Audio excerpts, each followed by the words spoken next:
Hello guys, this is Base. Sorry for not uploading a proper video last update. I'll be sticking with video content and scrapping the live stream shit basically. Anyways, we surprisingly got a small update, but despite it being small, it's an important one as it has an interlude, event story, freebies, and a banner with a new Memoria as needed as a union. So, without further ado, let's take a look at it. Starting from June 27, we'll have the upcoming main story interlude 2 event focusing on Otama-san, or Tama. That is the Us in the Season of Dying event. Similar to Irochi's or Iroha's event and Chapter 4 Part 1, you're required to read Chapter 4 Part 2 before this, so I won't say much about it. Now for the freebies. Only one, and that is the Interlude 2 Reveal Celebration Login Bonus. 15 days, 3,000 quartz in total. We're getting the new Astrarium number 2, Herald of the End. The short explanation about Astrarium, you have planetary battles, about 5 in this one, and the main boss with difficulties from C, B, A, S, and to X.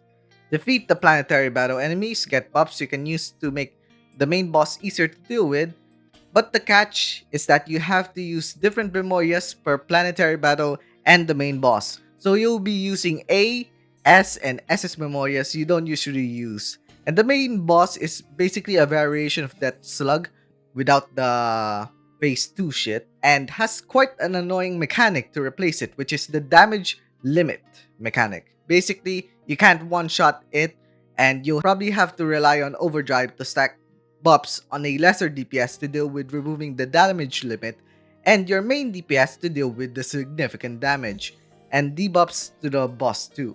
Since it summons a lesser enemy, preferably you want your lesser DPS to be an AoE. That's my advice for this boss basically. Next, core attack, challenge number 18, Nightmare of Treachery. As usual, here on screen are the multiplier conditions for the next 2 weeks. My tip for this boss is as simple as much as possible, make sure your core memorias don't get hit with its debuffs, cause this boss gives defense down, single target, and blind, AoE, debuffs. Now, dealing with the latter, have a Memoria that can taunt like Aoi SS1.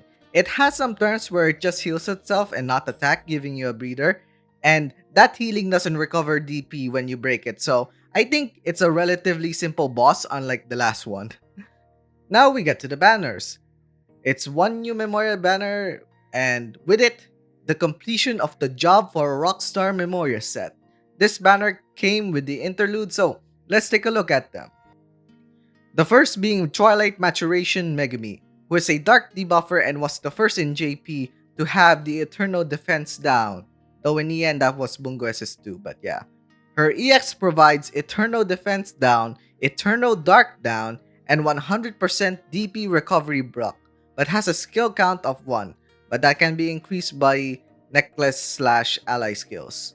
Her non-EX skill provides Enviable or status down for 2 turns. She's definitely a Memoria that can increase your max damage, especially if you're using a dark team, but she's very niche for general content as she has no place in farming and nearly no spot in score attack due to being too slow or early on, requiring high investment because not using the plus 48 block necklace hits hard on your debuff potency if you're above the border.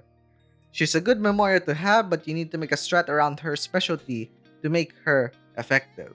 The other one being the main one, and is one of the general meta buffers in the game, one of the human rights Memorias, and that is none other than Twilight Memories Tama, or Tama SS5.